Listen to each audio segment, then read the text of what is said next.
ఆచార్య చాణక్యుడు జీవితంలో విజయం సాధించడానికి చాలా విషయాలు చెప్పారు. ఆయన ఇచ్చిన విధానాలు, నియమాలను మనం పాటిస్తే జీవితంలోని అనేక సమస్యలను పరిష్కరించవచ్చు. చాణక్యుడి ప్రకారం ఇంటి యజమానికి 5 లక్షణాలు ఉండాలి. కుటుంబ పెద్దకు ఈ లక్షణాలు లేకపోతే కుటుంబం చెల్లాచెదురుగా ఉంటుంది. ఆ 5 లక్షణాలు ఏంటో ఇప్పుడు మనం తెలుసుకుందాం. మొదటిది, పుకార్లను నమ్మకూడదు. కుటుంబ పెద్ద ఎప్పుడు పుకార్లను నమ్మకూడదని చాణక్యుడు చెబుతున్నాడు.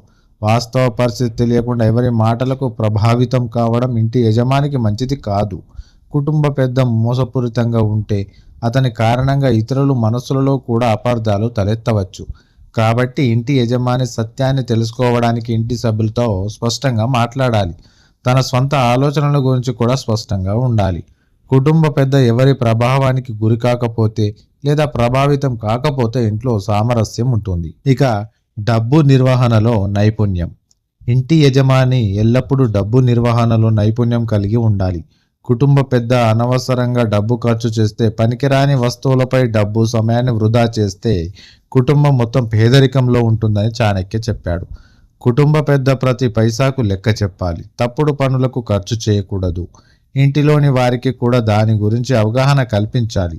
ఇంటి యజమాని సంపదను సరిగ్గా నిర్వహించగలిగితే ఆ ఇంట్లో ఎల్లప్పుడూ శ్రేయస్సు ఉంటుంది. ఇక కుటుంబ సభ్యుల మధ్య వివక్ష చూపవద్దు.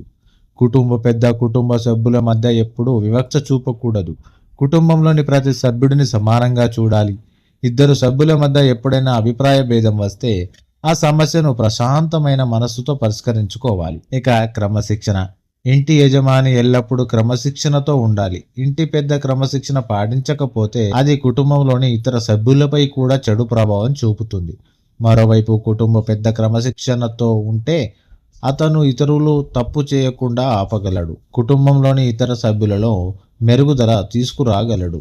చాణక్యుడి ప్రకారం క్రమశిక్షణ కలిగిన వ్యక్తి ప్రతి పరిస్థితిలోనూ తనను తాను నిర్వహించుకోగలడు. అలాంటి వ్యక్తులు జీవితంలో కూడా విజయం సాధిస్తారు.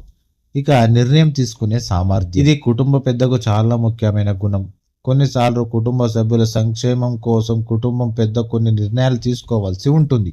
కానీ అది కుటుంబ సభ్యులకు నచ్చకపోవచ్చు. అయితే అలాంటి నిర్ణయాలు తీసుకోవడం అవసరం.